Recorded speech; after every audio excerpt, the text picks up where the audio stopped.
Hello friends, welcome to our YouTube channel TSP classes. तो कैसे हैं आप सब? आई होप आप लोग बिल्कुल ठीक होंगे। तो चलिए इस वीडियो में हम स्टार्ट करेंगे UP DElEd PTC second semester के सेकेंड पेपर के चैप्टर 1 के बारे में। तो जो हमारा सेकेंड पेपर है उस विषय का क्या नाम है? प्रारंभिक शिक्षा के नवीन प्रयास। चैप्टर 1 हम पढ़ेंगे। तो देखिए चैप्टर 1 का क्या नाम है? प्रारंभिक शिक्षा के सार्वभौमिकरण हेतु संवैधानिक प्राविधान। ये चैप्टर 1 का नेम है। तो चलिए वीडियो स्टार्ट करते हैं। चैप्टर 1 देखेंगे। तो प्रारंभिक शिक्षा के सार्वभौमिकरण हेतु संवैधानिक प्राविधान। सार्वभौमिकरण में क्या होता है? मतलब सबका विकास सभी तरीकों से। तो फर्स्ट पॉइंट है प्रारंभिक शिक्षा के सार्वभौमिकरण। देखिए इसमें क्या है? स्वतंत्रता से पहले भारत में ब्रिटिश शासन द्वारा संचालित शिक्षा प्रणाली चल रही थी। स्वतंत्रता से पहले जो है ब्रिटिश द्वारा शिक्षा प्रणाली चलाई जा रही थी। और आपको पता है कि ब्रिटिश जो है वह भारतीयों को सही रूप से शिक्षा नहीं दे रहे थे। अगर वह अच्छे से जानते थे, अगर भारतीय शिक्षित हो गए तो वह शासन नहीं कर पाएंगे। यही कारण था कि ब्रिटिश द्वारा शिक्षा प्रणाली जो चलाई जा रही थी वो भारतीयों को पूर्ण रूप से नहीं मिल पा रही थी। उसके बाद क्या है? 15 अगस्त 1947 को हमारा भारत स्वतंत्र हुआ था। आप सभी को पता होगा कि हमारा भारत कब स्वतंत्र हुआ था? 15 अगस्त 1947 को। उसके बाद स्वतंत्रता के बाद सबसे पहला काम था कि देश का निर्माण करना। स्वतंत्रता के बाद सबसे पहला काम क्या था? कि देश का निर्माण करना। तो उसमें क्या था? हमारा संविधान निर्माण में देश की विकास की दृष्टि से शिक्षा को आगे बढ़ाने पर जोर दिया, क्योंकि शिक्षा ही एक ऐसा साधन है जिसके द्वारा मनुष्य का सर्वांगीण विकास और देश का विकास किया जा सकता है। अर्थात 15 अगस्त को जब हमारा भारत स्वतंत्र हुआ तो स्वतंत्रता के बाद जब सबसे पहला काम था वह था देश का निर्माण करना। और जब संविधान निर्माण में देश के विकास की दृष्टि के ऊपर ध्यान दिया गया तो सबसे पहले लोगों ने बोला कि शिक्षा पे हम सर्वप्रथम ध्यान देंगे। क्यों?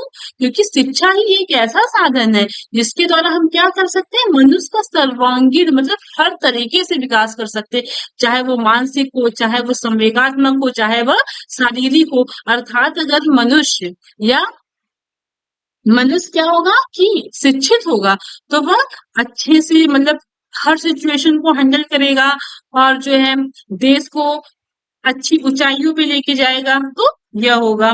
उसके बाद फिर वह क्या करेगा? देश का विकास भी इस तरीके से किया जा सकता है। अगर किसी भी देश का नागरिक शिक्षित है तो जाहिर सी बात है कि उस देश का विकास अति शीघ्र से होगा।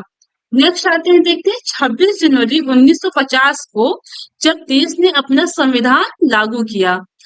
आप लोगों ने पॉलिटी में तो ये सब पढ़ा होगा। तो इसमें जनरल चीजें हैं संवैधानिक, जैसे कि आप लोगों ने चैप्टर का नेम ही दिया है। तो शिक्षा से संबंधित जितने भी हमारे अनुच्छेद हैं, धारा है, उनके बारे में हम इन चैप्टर में पढ़ेंगे। तो आइए देखते हैं 26 जनवरी 1950 को जब देश ने अपना संविधान लागू किया तो उस समय भारतीय संविधान में शिक्षा के संबंध में ऐसी अनेक धारा उपधारा का निर्माण किया जिसके द्वारा हम स्वतंत्र भारत में शिक्षा प्रसार कर देश का नवनिर्माण कर सकेंगे। मतलब कि 26 जनवरी 1950 को जब हमारा संविधान लागू किया गया तो उसमें शिक्षा से संबंधित जो जितनी भी धाराएं थे, उपधाराएं थे, अनुच्छेद थे, उनका निर्माण किया गया। क्यों किया गया? ताकि हम अपने भारत में शिक्षा को प्रचार प्रसार मतलब कि सभी लोगों तक पहुंचा सके, हर वर्ग के लोगों को पहुंचा सके, चाहे वो गरीब हो, चाहे वो किसी भी जात से संबंधित हो, चाहे वो अल्पसंख्यक हो, हर एक लोगों के पास शिक्षा पहुंचे। जिससे क्या होगा कि हमारा देश का निर्माण होगा, हमारे देश का नया निर्माण होगा, मतलब और विकसित होगा। तो आइए देखते हैं सबसे पहले क्या है? संवैधानिक प्रावधान। उसमें सबसे फर्स्ट है हमारा टॉपिक धार्मिक शिक्षा की स्वतंत्रता। ये जो धार्मिक शिक्षा की स्वतंत्रता है यह अनुच्छेद 28 है। अनुच्छेद 28 है। तो देखिए अनुच्छेद 28 में क्या है? राज्य निधि से मतलब राज्य निधि से पूर्णतः पोषित किसी संस्था में कोई धार्मिक शिक्षा नहीं दी जाएगी। भारत का कोई भी राज्य हो, निधि का मतलब होता है पूंजी, पैसा। जैसे कि कोई राज्य जो है वह अगर किसी भी स्कूल में पैसा लगा रहा है, जैसे कि हमारा प्राइमरी स्कूल हो गया, तो जैसा हमारा उत्तर प्रदेश है, वह अगर किसी भी स्कूल में पैसा लगा रहा है या तो उसमें पूर्ण पैसा दे रहा है, तो वह संस्था कोई भी धार्मिक शिक्षा नहीं देगी, मतलब पर्सनली कोई उसमें धार्मिक शिक्षा नहीं देगी। और यह खंड 1 था। दूसरा जो है वह खंड 2 में क्या है कि कोई बात ऐसी शिक्षा संस्थान में नहीं लागू होगा जिसका प्रशासन राज्य करता है। मतलब कि ऐसा शिक्षा संस्थान या ऐसा स्कूल या कॉलेज जिसका प्रशासन, मतलब जिसकी जो कानून उसको या जो राज्य प्रशासन उसका राजनीति से संबंधित है, उसमें ऐसा कोई नियम लागू नहीं होगा। किंतु मतलब जो ऊपर वाला पॉइंट है हमारा, वही ये कह रहा है कि अगर कोई भी शिक्षा संस्थान है जहाँ पे राजनिधि पूर्वक पोषित किसी संस्था में वह अपना पैसा लगा रहा है, तो वहां धार्मिक शिक्षा नहीं दी जाएगी।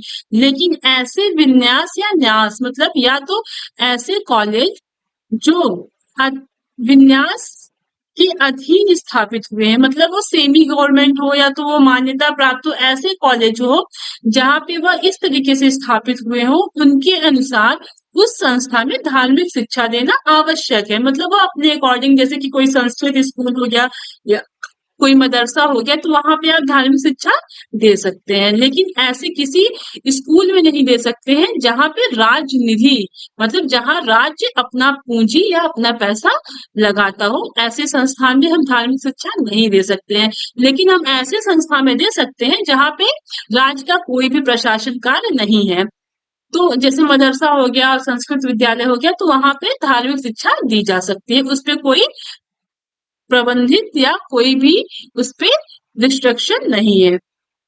थर्ड पॉइंट है, देखिए, राज्य से मान्यता प्राप्त या राजनिधि से सहायता पाने वाली संस्था, मतलब कि राज्य से मान्यता प्राप्त है या किसी कॉलेज या स्कूल में राज्य से मान्यता प्राप्त है या राजनिधि से उसको पैसे दिए जा रहे हैं, उसमें संस्था में उपस्थित होने वाली किसी व्यक्ति को ऐसी संस्था में दी जाने वाली धार्मिक शिक्षा में भाग लेने के लिए या ऐसी संस्था में उससे जुड़ी संस्थान में दी जाने वाली धार्मिक उपासना में उपस्थित होने के लिए तब तक बाध्य नहीं किया जाएगा जब तक उस व्यक्ति ने, यदि वह अवयस्क है तो उसके संरक्षक ने इसके लिए अपनी सहमति नहीं दी है।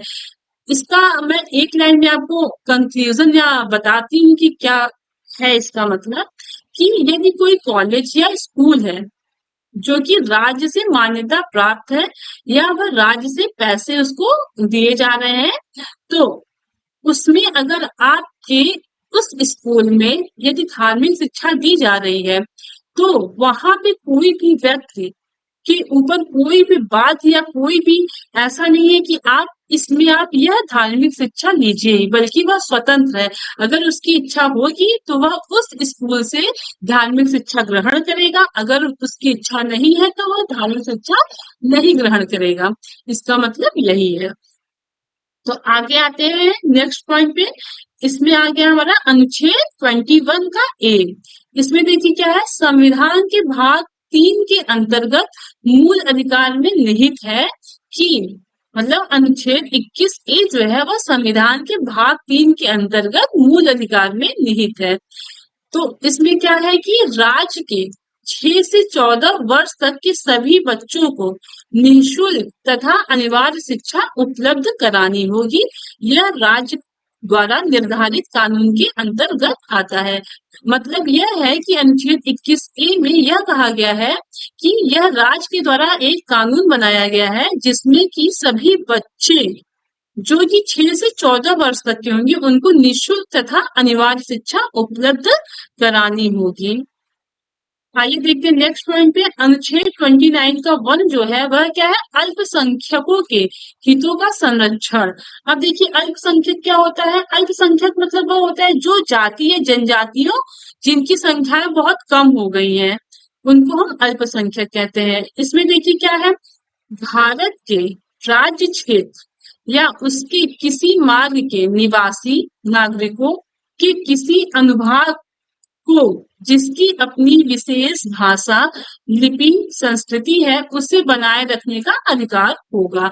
मतलब कि जो अल्पसंख्यकों के लिए यह अनुच्छेद बनाया गया है कि राज्य में या भारत के किसी भी राज्य में अगर अल्पसंख्यक निवासी हैं तो उनके भाषा में, उनकी लिपि में, उनकी संस्कृति में कोई भी हस्तक्षेप नहीं कर सकता। उनको यह अपना बनाए रखने का अधिकार प्राप्त हुआ है। मतलब इनके साथ कोई भी छेड़खानी नहीं कर सकता है, यह इनका स्वयं का अधिकार है। अब देखिए अनुच्छेद 29(2) में क्या है, राज्य द्वारा पोषित या राज्य निधि से सहायता प्राप्त करने वाली किसी शिक्षा संस्था में किसी नागरिक को केवल धर्म, जाति, प्रजाति, भाषा या इनमें से किसी भी एक के आधार पर प्रवेश देने से नहीं रोका जाएगा।